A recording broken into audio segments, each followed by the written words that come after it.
On कर लिए, ठीक है।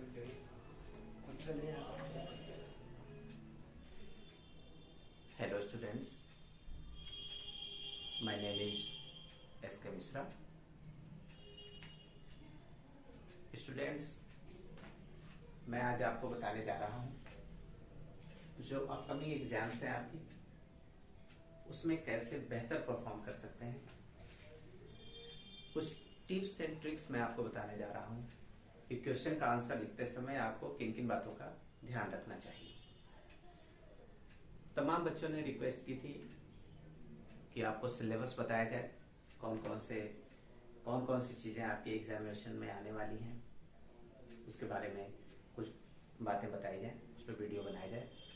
तो आज मैं आपको इम्पोर्टेंट क्वेश्चंस, कुछ सेलेक्टेड टिप्स एंड ट्रिक्स आपको बताने में जा रहा हूँ, जिससे आप अपने पेपर में बेहतर परफॉर्म कर सकते हैं और अच्छा स्कोर कर सकते हैं। सबसे पहले ये एक बात और जाननी जरूरी है कि ये वीडियो स्पेशली क्लास 11th और 12th के स्टूडेंट्स के लिए है। क्लास 11th और 12th का जो क्वेश्चन पेपर का पैटर्न होता है वो सामान्यतया एक ही जैसा होता है, सेम होता है। क्वेश्चन पेपर एक जैसे होते हैं, मार्क्स का डिस्ट्रीब्यूशन जो है वो भी एक जैसा होता है। जो उनके लिटरेचर की जो बुक होती है, यानी सेक्शन डी जो आपका होगा, वो थोड़ा डिफरेंट होगा क्योंकि उसमें बुक्स अलग पढ़ाई जाती हैं। लेकिन generally section A, section B और सेक्शन सी ये सिमिलर होते हैं 11th और 12th दोनों के लिए। मैं स्टेप बाय स्टेप मैं आपको एक एक सेक्शन को एक्सप्लेन कर रहा हूँ, आप इसे अच्छी तरह से समझें। सबसे पहले हम लोग सेक्शन ए की बात करेंगे। जो सेक्शन ए है वो रीडिंग सेक्शन होता है आपका।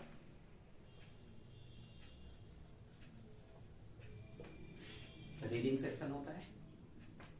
रीडिंग सेक्शन में आपको एक पैसेज दिया जाएगा,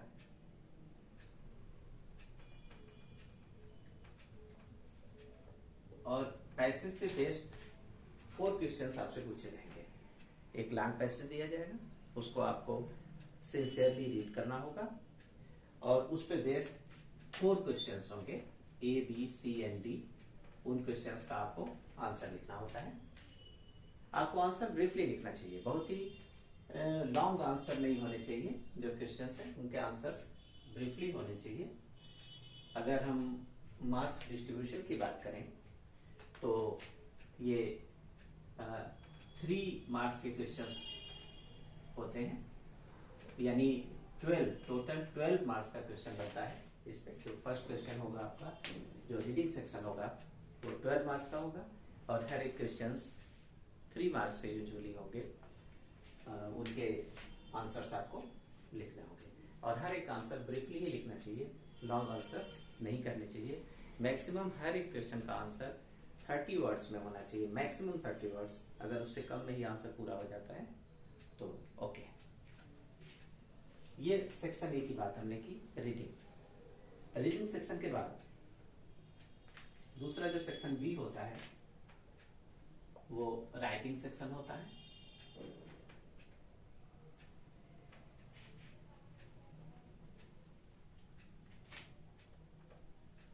सेक्शन बी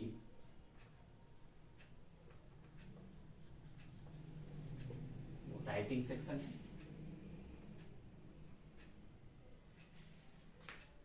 राइटिंग सेक्शन में सामान्यतया हमें कुछ कंपोजिशंस लिखने होते हैं। कंपोजिशन से रिलेटेड क्वेश्चंस होते हैं राइटिंग सेक्शन में। जैसे जो सेक्शन बी का पहला क्वेश्चन होता है वो आर्टिकल राइटिंग या एस्से राइटिंग पे आधारित होता है। आर्टिकल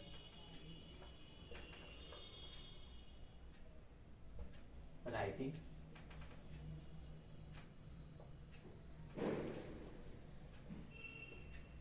या एस्से राइटिंग होगा।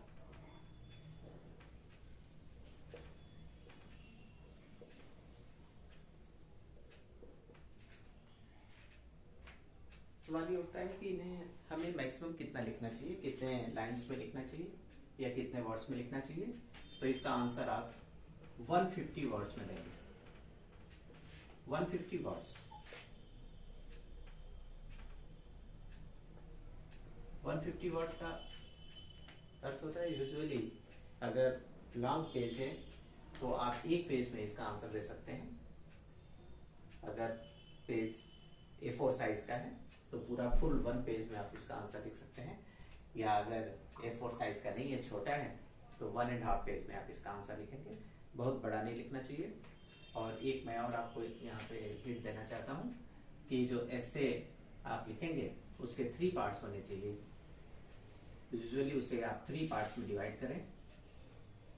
अगर 150 वर्ड्स में आप लिख रहे हैं तो 50, 50 एंड 50 3 पार्ट्स में आप इसे डिवाइड कर सकते हैं, या अगर इसको चाहें तो आप 30 एंड 30 कर सकते हैं इसे।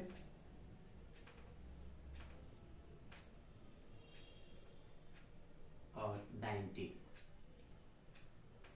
90 वर्ड्स में इस पार्ट को आप डिवाइड कर सकते हैं। जो फर्स्ट पार्ट होता है वो इंट्रोडक्शन होता है, जो लास्ट पार्ट होता है वो कंक्लूजन होता है, और ये एस्से की बॉडी होती है, बॉडी ऑफ एस्से। एक बैलेंस्ड एस्से लिखने के लिए सबसे पहले आपको इंट्रोडक्शन लिखना चाहिए। इंट्रोडक्शन इफेक्टिव होना चाहिए। टोटल स्कोर ये मान के चलिए कि आपके इंट्रोडक्शन पे ही डिसाइड हो जाता है, और इंट्रोडक्शन और कंक्लूजन मिलके तो कंप्लीट स्कोरिंग हो जाती है। बॉडी ऑफ एस्से को बहुत ही सीरियसली, बहुत ही डीपली एग्जामिनर्स नहीं पढ़ते। इंट्रोडक्शन पढ़ते ही पता चल जाता है कि स्टूडेंट किस लेवल का है, स्टूडेंट ने कैसा लिखा है, वो किस लेवल का है। इसलिए आपको इंट्रोडक्शन पे पूरा फोकस करना चाहिए। अगर इंट्रोडक्शन स्टार्ट करने के पहले कुछ कोटेशंस लिख दें, अगर आप एस्से से रिलेटेड कोई कोटेशन देते हैं ऊपर, तो और अच्छी बात है। फिर उसके बाद आप इंट्रोडक्शन लिखेंगे, फिर लास्ट में आपको कंक्लूजन लिखना है। अगर कंक्लूजन के लास्ट में भी कोई कोटेशन लिख करके आप फिनिश करते हैं तो बहुत अच्छी बात होती है। वो एस्से बैलेंस्ड एस्से हो जाता है, कंप्लीट एस्से हो जाता है। और ये जो बॉडी ऑफ एस्से है, इसे आपको छोटे छोटे 3 भागों में बांट देना चाहिए। अगर आप चाहें तो इसे 3 भागों में बांट के लिख सकते हैं, या एक ही साथ आप बॉडी ऑफ एस्से में पूरा डिस्क्राइब कर सकते हैं जो टॉपिक है उसको। और अगर चाहें तो इसे 3 पार्ट्स में डिवाइड कर लें तो एस्से और खूबसूरत हो जाता है। 3 पार्ट्स में अगर डिवाइड करने के लिए मैं टिप्स दूँ आपको, अगर ये कोई सोशल प्रॉब्लम है तो आप इसे लिख सकते हैं ओरिजिन, यानी रीजन, जो प्रॉब्लम है उस प्रॉब्लम की रीजन। फिर उसके बाद दूसरा जो पार्ट इसका करेंगे वो इफेक्ट, उसका जो है सोसाइटी पर क्या बैड इफेक्ट है उसको मेंशन कर सकते हैं। और इसमें एक पार्ट और बना सकते हैं सॉल्यूशन, कि उसके समाधान के लिए आपको क्या करनी चाहिए। तो इस तरह से 3 पार्ट में आप इसको डिवाइड कर सकते हैं बॉडी ऑफ एस्से को। तो इस तरह से एस्से लिखा जाता है, बैलेंस्ड एस्से लिखा जाता है। आर्टिकल भी ऐसे ही है, मिलता जुलता होता है। आर्टिकल में इस बात को ध्यान रखना होता है कि हमें टॉपिक जो होती है उस टॉपिक पे कंप्लीट फोकस करना होता है, स्टार्टिंग से लेकर के और लास्ट तक। इसको 3 पार्ट्स में आपको डिवाइड नहीं करना है। जैसे कि आपको एस्से में मैंने बताया कि introduction, body of essay and conclusion, इस 3 पार्ट्स में इसको डिवाइड कर देंगे।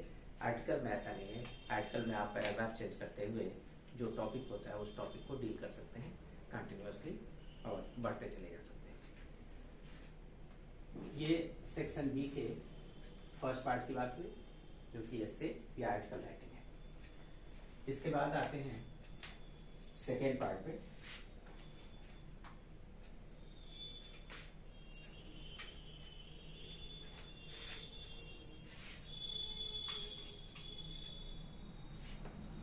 वो होता है लेटर राइटिंग।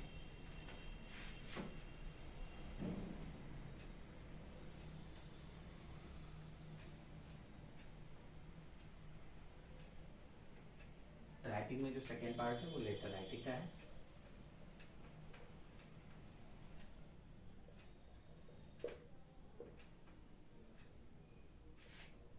आपसे मेनली दो तरह के वैसे होते, अनेक प्रकार के, कई प्रकार के लेटर्स हैं, लेकिन मेनली दो प्रकार के लेटर्स आपसे पूछे जा सकते हैं, एक होता है बिजनेस लेटर और दूसरा होता है कंप्लेंट लेटर। 11th और 12th लेवल पर मोस्टली कंप्लेंट लेटर्स ही पूछे जाते हैं। वैसे अन्य भी लेटर्स पूछे जा सकते हैं, फैमिली लेटर्स भी पूछे जा सकते हैं और एप्लीकेशंस भी पूछे जा सकते हैं, लेकिन मोस्टली आपको प्रिपेयर करना चाहिए कंप्लेंट लेटर। ठीक है,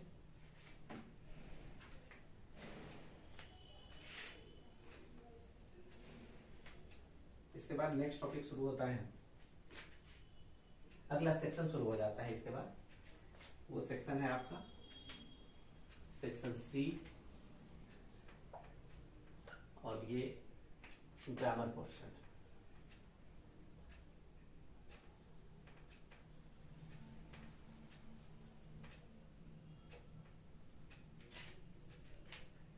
सेक्शन सी ग्रामर पोर्शन है।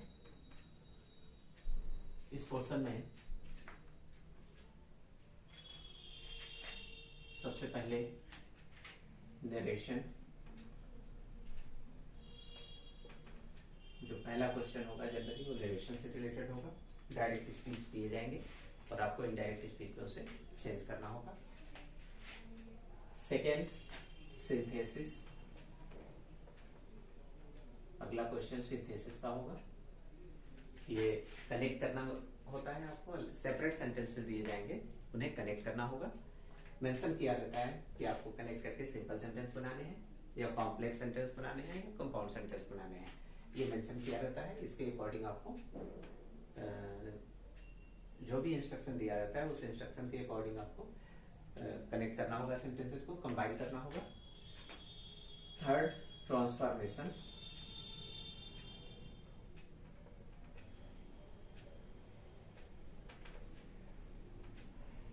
ट्रांसफॉर्मेशन ऑफ सेंटेंस, इसमें आपको सेंटेंस के फॉर्म चेंज करने होंगे। फॉर एग्जाम्पल ऐसे एक्टिव वॉइस में दिया हो, पैसिव वॉइस में चेंज करने को कहें तो ये भी एक ट्रांसफॉर्मेशन हुआ। एसर्टिव सेंटेंस से इंट्रोगेटिव में चेंज करना हो, ये ट्रांसफॉर्मेशन हुआ। ऐसे ही अगर एक्सक्लेमेटरी सेंटेंस है उसे एसर्टिव सेंटेंस में चेंज करना हो तो ये ट्रांसफॉर्मेशन हुआ। यूजुअली ट्रांसफॉर्मेशन मैंने क्लास में पढ़ाए हैं, आप अगर ट्रांसफॉर्मेशन पढ़े होंगे तो डिग्री चेंज करके भी ट्रांसफॉर्मेशन होता है, एडवर्ब टू के हेल्प से भी ट्रांसफॉर्मेशन होता है। तो इस तरह से ट्रांसफॉर्मेशन में बहुत सारी बातें बताई गई हैं। तो आपको ट्रांसफॉर्मेशन नेक्स्ट क्वेश्चन होता है। फिर इसके बाद सिंटैक्स, इसमें कोई ग्रामर एरर होगा, ग्रामर के आधार पे कोई न कोई मिस्टेक होगा सेंटेंस में और उसे आपको रिमूव करना होगा। ये आर्टिकल पर बेस्ड हो सकता है, नाउन पे, पार्ट्स ऑफ स्पीच पे बेस्ड हो सकता है, ये नॉन फाइनाइट्स पे बेस्ड हो सकता है। किसी भी तरह का कोई मिस्टेक दिया रहेगा और उस मिस्टेक को आपको ग्रामर के अकॉर्डिंग मिस्टेक दिया रहेगा उसे आपको रिमूव करना होगा। तो सिंटैक्स। इसके बाद वोकैब से रिलेटेड क्वेश्चंस आते हैं, जैसे सिनोनिम। सिनोनिम, इसमें आपको सिमिलर वर्ड्स लिखने होते हैं। एक वर्ड दिया जाएगा, उसका सेम वर्ड लिखना होगा, उसकी मीनिंग लिखनी होगी। एंटोनिम, इसमें अपोजिट वर्ड्स लिखने होंगे। दो वर्ड्स दिए जाएंगे यूजुअली पेपर में और उनके आपको एंटोनिम लिखने होंगे।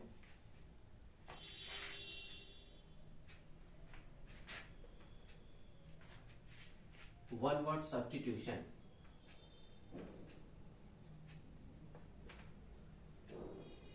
वन वर्ड सब्स्टिट्यूशन, जैसे एक पैराग्राफ दिया, एक पूरा सेंटेंस दिया रहेगा, एक फ्रेज दिया रहेगा या कंप्लीट सेंटेंस दिया रहेगा, उसके लिए आपको वन वर्ड यूज करने हैं। जैसे the person whose parents are dead, तो आप कहेंगे कि ऑर्फन। तो इस तरह से the person who looks always in the bright side of the things, that is optimist. तो इस तरह से आपको वन वर्ड सब्स्टिट्यूशन करना होगा। अगला पार्ट जो है वो यूजेस से रिलेटेड होगा। यूजेस मीन्स फ्रेजेस दिए जाएंगे और उनका सेंटेंस बना के आपको यूज करना होगा ताकि वो वर्ड्स उस सेंटेंस में फिट बैठे, उस सेंटेंस में क्लियर मीनिंग एक्सप्लेन करते हो। तो यूजेस आपको करने होंगे, जो फ्रेजेस दिए जाएंगे उसको एक सेंटेंस में यूज करना होगा। इसके बाद होमोफोन आता है, ऐसे वर्ड्स जो सेम प्रोनाउंस होते हैं, जिनका प्रोनाउंसिएशन सेम होता है लेकिन उनकी मीनिंग अलग अलग होती है, उनको एक सेंटेंस में आपको उनके मीनिंग को क्लियर करना होगा। उनके डिफरेंसेस को एक अलग अलग सेंटेंसेस, दो वर्ड्स दिए जाएंगे, अगर सेम प्रोनाउंसिएशन होगा उनका तो दो अलग अलग सेंटेंस बनाकर आपको एक्सप्लेन करना होगा, आपको दिखाना होगा कि उनका मीनिंग किस तरह से डिफरेंट है। जैसे मान लीजिए कहा जाए site, SITE, it is site for a hotel, और SIGHT साइट, तो जॉन मिल्टन लॉस्ट हिज आई साइट। तो साइट मीन्स आई साइट से सेंस है, और SITE site means a particular place for a distinct purpose. तो जैसे होटल बनाना है उसके लिए एक जगह हमने कवर कर रखा है कि यहाँ पे एक होटल बनेगा, तो it is site for a hotel. Simply दोनों का मीनिंग क्लियर हो गया दो सेंटेंस से। फॉर एग्जाम्पल फिर मैं रिपीट कर दे रहा हूँ ये एग्जाम्पल। जैसे कहा जाए कि John Milton lost his I site, SIGHT I site, and similarly this it is site for a hotel, ये होटल के लिए साइट है। तो इस तरह से आप उसकी मीनिंग क्लियर करेंगे, उनको बोलते हैं होमोफोन। तो होमोफोन ये ग्रामर पोर्शन है, टोटल ग्रामर पोर्शन है जो मैंने आपको एक्सप्लेन किया। इसके बाद इसमें एक पार्ट और रह जाता है, वो है ट्रांसलेशन।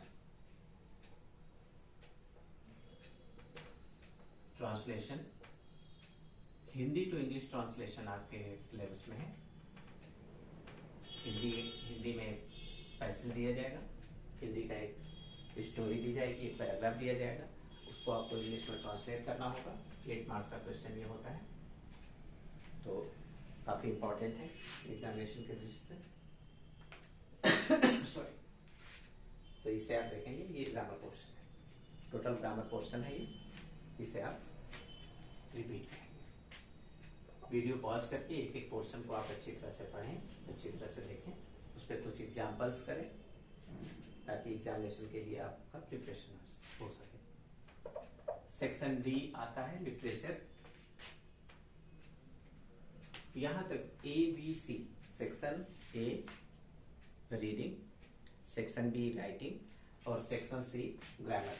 ये 3 सेक्शंस जो मैंने आपको बताया, ये 11th और 12th इन दोनों में कॉमन है। 11th के स्टूडेंट्स को यूजुअली जितना पढ़ना है, 12th के स्टूडेंट को भी उतना ही पढ़ना है।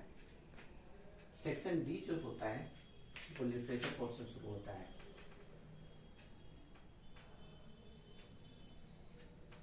लिटरेचर पोर्शन है, यहाँ से 11th के लिए अलग और 12th के लिए सेपरेट अलग अलग बुक्स हो जाती हैं। 11th को अलग बुक पढ़नी है, 12th के स्टूडेंट्स को अलग बुक पढ़नी है, लेकिन जो पेपर का पैटर्न होता है वो सेम एक जैसा होगा, केवल बुक्स बदल जाएंगी, लेसन्स चेंज हो जाएंगे।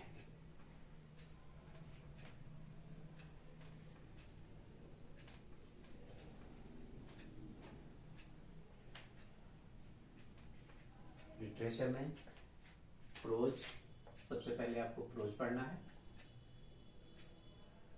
Poetry and supplementary reader.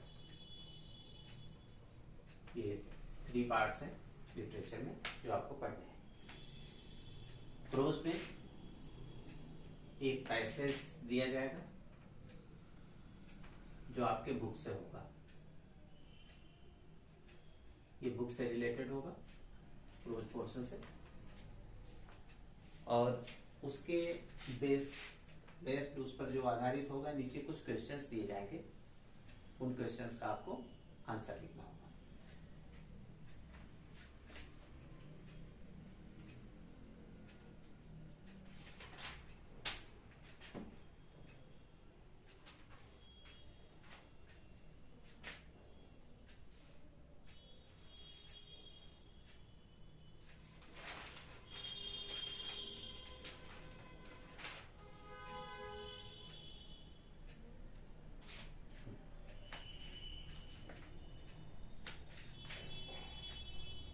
Second part pros से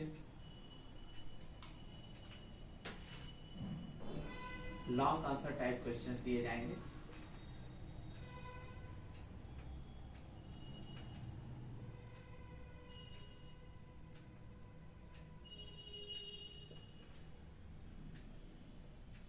लॉन्ग आंसर टाइप क्वेश्चंस दिए जाएंगे। इसमें 2 क्वेश्चंस दिए जाएंगे जिसमें से आपको 1 करना होगा। 2 क्वेश्चंस दिए जाते हैं, इसमें से किसी एक क्वेश्चन का आपको आंसर देना होगा। और ये long answer type question 7 marks के होते हैं। जो शॉर्ट आंसर टाइप क्वेश्चंस होंगे, शॉर्ट आंसर टाइप क्वेश्चंस, इसमें 3 क्वेश्चंस दिए जाएंगे। इसमें से 2 में से आपको एक करना रहता है। इसमें 3 क्वेश्चंस दिए जाएंगे जिसमें से आपको 2 करना रहता है और ये 8 मार्क्स का होता है, यानी 4 मार्क्स ईच क्वेश्चन होता है। तो इस तरह से प्रोज से होगा। प्रोज से 3 तरह के क्वेश्चंस बन सकते हैं। पैसेज बेस्ड क्वेश्चंस, यानी पैसेज दिया जाएगा, उस पैसेज पे बेस्ड नीचे कुछ क्वेश्चंस दिए जाएंगे, उन क्वेश्चंस का आप आंसर लिखेंगे। फिर लॉन्ग आंसर टाइप क्वेश्चंस और short answer type questions. Long answer type questions 2 होंगे जिसमें से आपको एक क्वेश्चन करना रहता है 7 मार्क्स का। इसके भी आंसर्स आप 100 to 120 वर्ड्स में देंगे। मैक्सिमम 100 से लेके 120 शब्दों में आपको जवाब देना होता है। शॉर्ट आंसर टाइप क्वेश्चंस, ये मोस्टली 30 वर्ड्स में जो भी क्वेश्चंस आएंगे, मैक्सिमम 30 वर्ड्स में आपको आंसर देने होंगे। 3 क्वेश्चंस होंगे जिसमें से 2 क्वेश्चंस का आंसर आपको लिखना होगा और हर एक 4 मार्क्स का होगा, यानी 8 मार्क्स के क्वेश्चंस बनेंगे। आते हैं पोएट्री पोर्शन पे। पोएट्री में 2 तरह के क्वेश्चंस बनते हैं। एक स्टेंजा बेस्ड क्वेश्चंस, स्टेंजा दिया जाएगा और उस पे नीचे क्वेश्चंस दिए जाएंगे। एक स्टेंजा दिया होगा पोएट्री से, बुक से, और उस पर आधारित कुछ क्वेश्चंस दिए जाएंगे नीचे। उन क्वेश्चंस का आपको आंसर लिखना होगा। स्टेंजा बेस्ड क्वेश्चंस आ सकता है। दूसरा क्वेश्चन आंसर भी आ सकता है, इससे डायरेक्ट क्वेश्चन आंसर भी आ सकता है। देखिए स्टेंजा बेस्ड क्वेश्चंस अगर होंगे तो 3 क्वेश्चंस होंगे और 2 मार्क्स के क्वेश्चंस होते हैं, यानी 6 मार्क्स के क्वेश्चंस दिए जाएंगे। स्टेंजा बेस्ड क्वेश्चंस अगर पूछा जाता है, अगर स्टेंजा दिया है, नीचे क्वेश्चन पूछ रहा है, तो मैक्सिमम 3 क्वेश्चंस दिए जाएंगे और 2 मार्क्स के क्वेश्चंस होंगे। ईच क्वेश्चन 2 मार्क्स, तो उसके अकॉर्डिंग आपको 6 मार्क्स के क्वेश्चंस बनते हैं स्टेंजा पर। ठीक है, उसका जवाब देना होगा। इन केस अगर मान लीजिए स्टेंजा बेस्ड क्वेश्चंस नहीं पूछे जाते, कभी कभी ऐसा भी होता है कि स्टेंजा न दिया जाए, स्टेंजा बेस्ड क्वेश्चंस ना हो, डायरेक्टली क्वेश्चंस पूछे जाएंगे, तो उसमें से 2 क्वेश्चंस पूछे जाएंगे पोएट्री में और वो 3+3 मार्क्स, यानी 6 मार्क्स के क्वेश्चंस होंगे पोएट्री से। ऐसा हो सकता है वही 6 मार्क्स के क्वेश्चंस, ऐसे 3+3 स्टेंजा नहीं दिया जाएगा, डायरेक्ट क्वेश्चन पूछा जा सकता है। तो 3 मार्क्स के हर एक क्वेश्चन हुए, यानी 6 मार्क्स का हो गया। या इसमें और भी चेंजेस किए जा सकते हैं। ऐसा भी हो सकता है कि केवल एक ही क्वेश्चन पूछा जाए जो 6 मार्क्स का हो, तो इस तरह से भी ये बन सकता है कि केवल एक ही क्वेश्चन पूछा जाए और वो 6 मार्क्स का हो। तो ये 3 तरह के क्वेश्चन इसमें पूछे जा सकते हैं, लेकिन क्वेश्चन पेपर में कोई इन तीनों में से एक ही दिया जाएगा। एक तरह के क्वेश्चन ही केवल दिए जाएंगे, तीनों नहीं दिए जा सकते, कोई एक ही दिया जाएगा। और पोएट्री में एक पार्ट और होगा, अगला पार्ट जो होगा वो होगा central idea. Central idea 4 marks का होगा। ये 4 मार्क्स के क्वेश्चन होंगे, 4 मार्क्स का क्वेश्चन होगा सेंट्रल आइडिया। और सेंट्रल आइडिया आपको लिखनी होगी, ये मैक्सिमम 60 वर्ड्स में आपको सेंट्रल आइडिया लिखना चाहिए। मैक्सिमम 60 वर्ड्स में सेंट्रल आइडिया लिखना चाहिए। सेंट्रल आइडिया बहुत बड़ा नहीं लिखना चाहिए, ये ब्रीफली लिखना चाहिए आपको। फिर इसके बाद सप्लीमेंट्री रीडर आता है। सप्लीमेंट्री रीडर में लॉन्ग क्वेश्चन पूछा जाएगा। स्टोरी बेस्ड क्वेश्चंस होते हैं, ये जो स्टोरी बुक है उसमें आपको स्टोरी पढ़नी है, क्वेश्चंस उसी पे बेस्ड क्वेश्चंस होंगे। जो लॉन्ग क्वेश्चन होगा, लॉन्ग आंसर टाइप क्वेश्चन जो होगा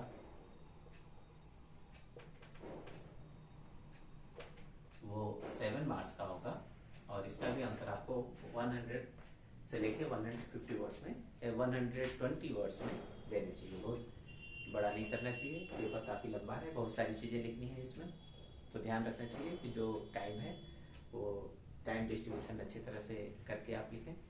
तो 100 से 120 वर्ड्स में आपको आंसर लिखना चाहिए लॉन्ग आंसर टाइप क्वेश्चन यहाँ पर सप्लीमेंट्री रीडर से। इसी तरह से सप्लीमेंट्री रीडर से ही शॉर्ट आंसर टाइप क्वेश्चंस होंगे, 2 करने होंगे आपको। शॉर्ट आंसर टाइप क्वेश्चंस ये वही 4+4 यानी 2 क्वेश्चंस करने होंगे। 3 क्वेश्चन दिया जाएगा जिसमें से 2 करने रहेंगे 4 मार्क्स के, ईच क्वेश्चन 4 मार्क्स। तो इसके अकॉर्डिंग आपको 8 मार्क्स का ये शॉर्ट आंसर टाइप क्वेश्चंस होंगे और 7 मार्क्स के लॉन्ग आंसर टाइप क्वेश्चंस होंगे। ये पूरा डिस्क्रिप्शन है, ये प्री बोर्ड के लिए है। 12th के स्टूडेंट्स को ये ध्यान रखना है कि प्री बोर्ड एग्जामिनेशन में भी यही पैटर्न होगा, यही मॉडल होगा क्वेश्चन का। और जो फाइनल एग्जाम उनका होना है, जो बोर्ड एग्जामिनेशन होने हैं, उसमें भी आपका भी क्वेश्चन पेपर का मॉडल होगा। तो अच्छी तरह से इन सारी चीज़ों को आपको प्रिपेयर करना है प्री बोर्ड के लिए भी और आने वाले बोर्ड एग्जामिनेशन के लिए भी। 12th के स्टूडेंट को स्पेशली मेरी शुभकामनाएं उनके बोर्ड एग्जामिनेशन के लिए और प्री बोर्ड के लिए भी। जो फर्स्ट ईयर के स्टूडेंट हैं, 11th के स्टूडेंट्स जो हैं, उनके लिए भी पेपर का पैटर्न नहीं होगा। उनके लिए तो ये फाइनल एग्जाम है। 11th के स्टूडेंट्स के लिए तो ये एनुअल एग्जाम होगा। तो ये अच्छी तरह से एक एक पार्ट को आप देखें, इसको प्रिपेयर करें और बोर्ड एग्जाम अपने एनुअल एग्जामिनेशन में बैठें। Best of luck.